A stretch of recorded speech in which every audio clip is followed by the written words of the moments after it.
We back with another one. Let's get into it. July of 2020, the Sony A7S III was announced. September of 2020, the A7S III started shipping. The A7S III, see, it wasn't just a new camera for a lot of Sony shooters. It was a revolution. After years of struggling with the A7S IIs, like mediocre codecs, awful menus, Sony finally listened to us creators. They gave us 4K 120, never had a camera with that. We had 10-bit 422, we had a new color science, and that legendary low light performance, all wrapped up in a body with a fully articulating screen and, wait for it, a sensible menu system. See, understand this, from a dedicated Sony shooter, we never had a camera that had a fully articulating screen. Like when we mentioned this to other companies and other shooters, they're like, we have always had that. Yeah, we never had a fully articulating screen until the A7S III. But then in February of 2021, that's when we also got the new FX3. See, the A7S III, it was a camera we had been begging for a very, very long time. It took Sony 5 years to come out with this camera, right? And it instantly became like the undisputed hybrid shooter or video-centric camera. Like, we was all in love with it.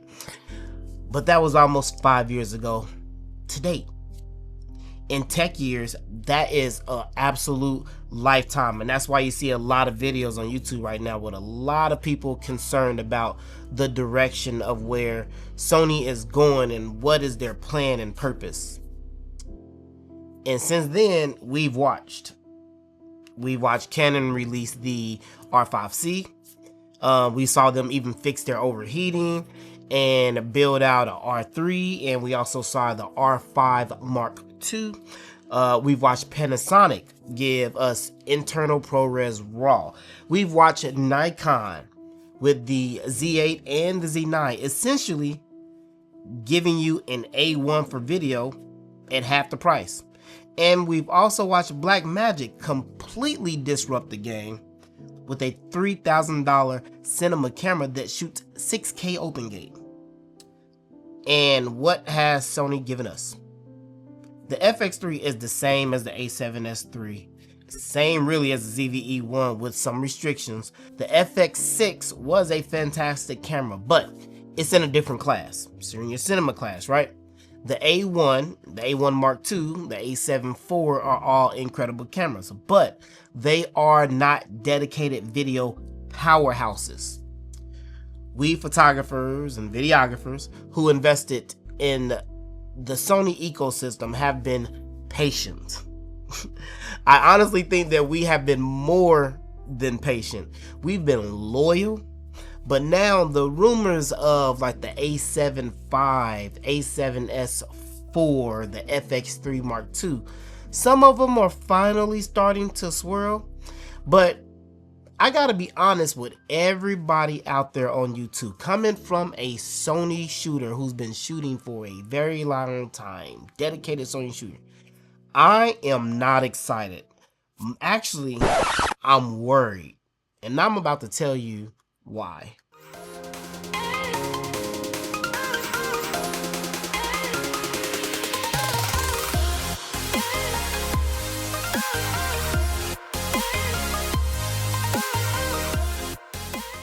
I've been shooting Sony for a very, very long time. Lenses, cameras, all of that stuff. Like I said, over a decade, and I know the practice and the behaviors that Sony has exhibited when launching or coming out with a new camera.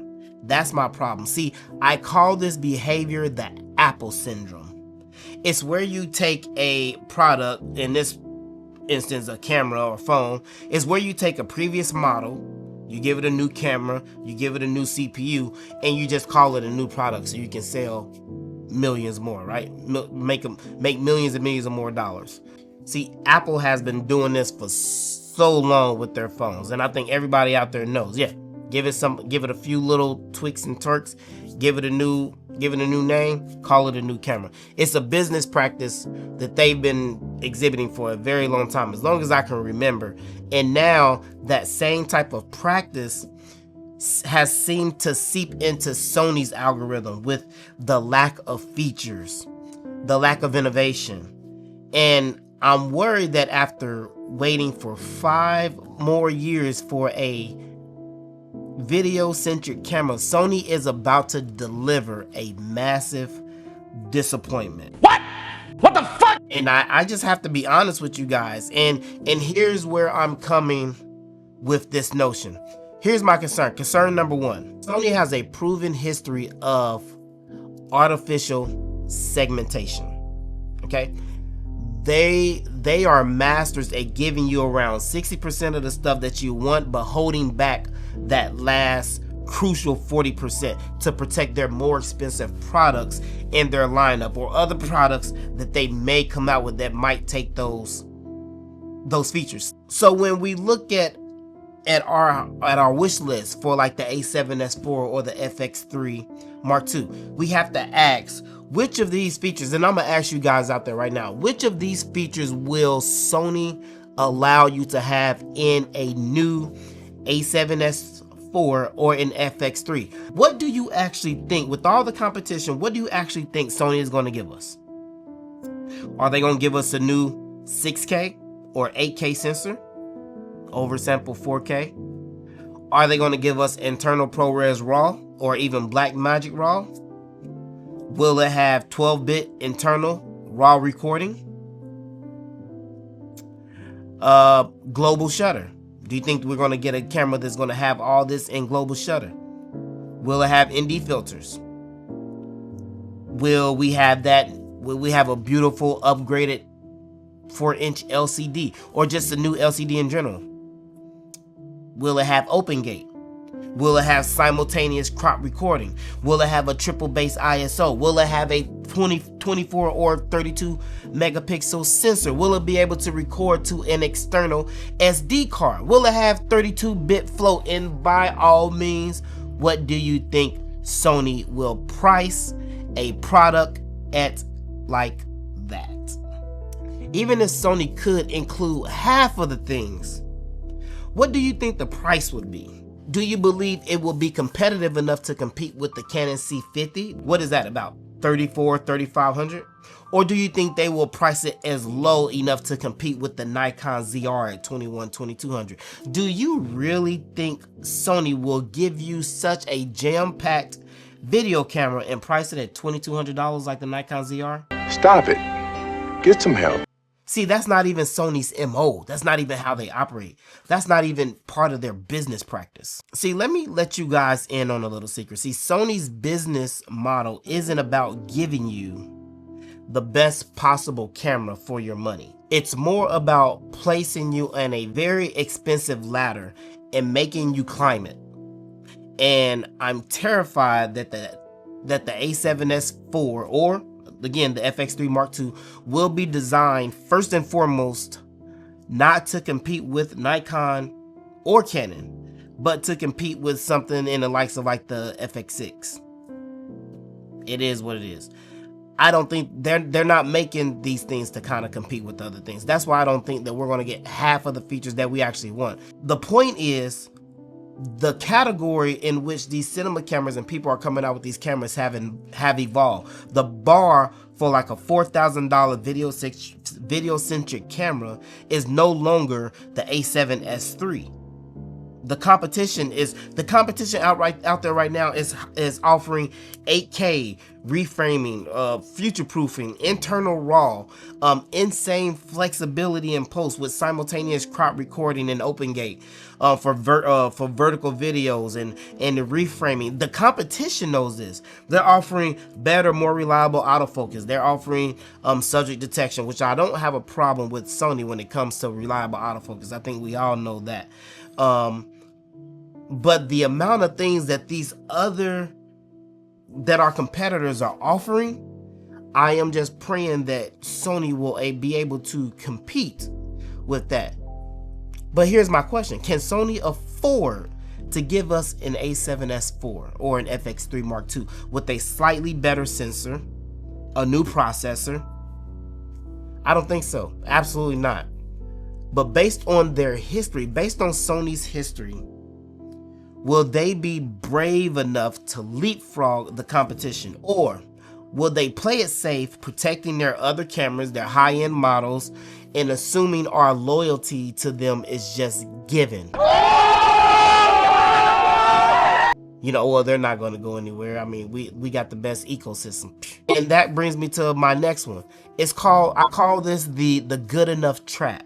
See, Sony knows that the A7S III and the FX3 is still a phenomenal camera, even in today's market, especially after they got high praise for using the FX3 in the movie The Creator, and everybody wants to always bring up, oh, well, it's a cinema camera and it was in The Creator, but they failed to mention that the FX3 used like $100,000 lenses, like the Kawa and the Atlas anamorphic lenses that cost a tremendous, I'm not gonna even say that, but cost a tremendous amount of money.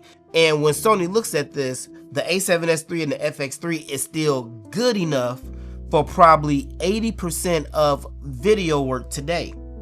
See, that's a dangerous position for innovation. That's a dangerous position for Sony. That's a dangerous position for innovation because it gives them the excuse to be conservative.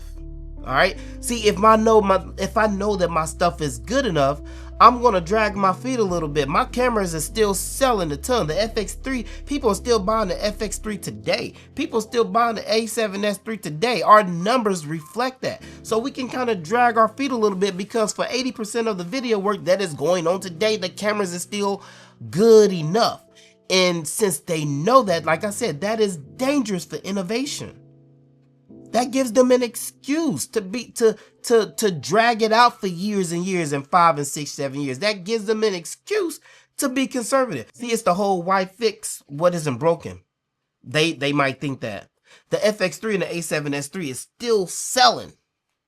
But the market has completely moved on.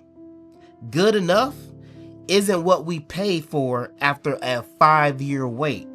We pay for revolutionary, like the C50 and the Nikon ZR. We pay for game-changing, like the C50 and the Nikon ZR. We pay for innovation, like the Nikon ZR and the Canon C50. We paid for all of that in 2020 and 2021 when we came out with the A7S III and the FX3. So, I say all that to say this. What do you think, what would disappoint us? What would disappoint you if Sony dropped the new A7S IV and the FX3 Mark II? What would piss you off? Well, for me, if the new camera, whether it was called the A7S IV or the FX3 Mark II, if it launched and didn't have these features that we've been asking for, if it didn't have internal RAW, if it didn't have open gate, if it didn't have a global shutter, if they didn't make any type of cosmetic changes to it to give it a little bit more oomph and push, if it didn't record external recording to like a SSD, if it wasn't an 8K or 6K sensor, if the sensor wasn't improved, if they gave you the same recycled sensor from something else, and especially if they priced it at $4,500 or something like that, then I believe that it will be a failure. It not only will it be a worthy successor, but it won't be able to compete with the video-centric cameras today. It will be a cynical product. Look, I don't want to be a doomsayer. I love my Sony gear. I love my ecosystem. I love shooting and working with Sony. I love all the things that I do with Sony. I think that their ecosystem still to this day is unmatched. I love the form factor. I think their form factor is absolutely perfect with weight balance and everything. I really do want Sony to succeed because I want to continue my relationship with Sony. I want them to drop a bomb and I want them to silence all the critics, including myself. But hope is not a strategy. In Sony's track record of featured or feature limitation has bred this skepticism not only in me, but throughout the whole community. You can see people right now on YouTube coming out with these videos like, what is Sony gonna do? And all we see is all these our competitors dropping cameras left and right, like they are giving people what they want. So for Sony dedicated people, we're not being impatient or entitled. We are being realistic customers who have seen the rest of the market innovate, while our preferred brand, well, has been stagnated in this particular category. See, I ain't got no more talk. The ball is in your court, Sony, and I mentioned this in my last video. They have the technology, they have the talent, they have a fan base that is desperate to throw money at them right now. But the question is, will they listen to what photographers and videographers really are asking for? Or will they give us what the spreadsheet says is the most profitable for Sony Corporation?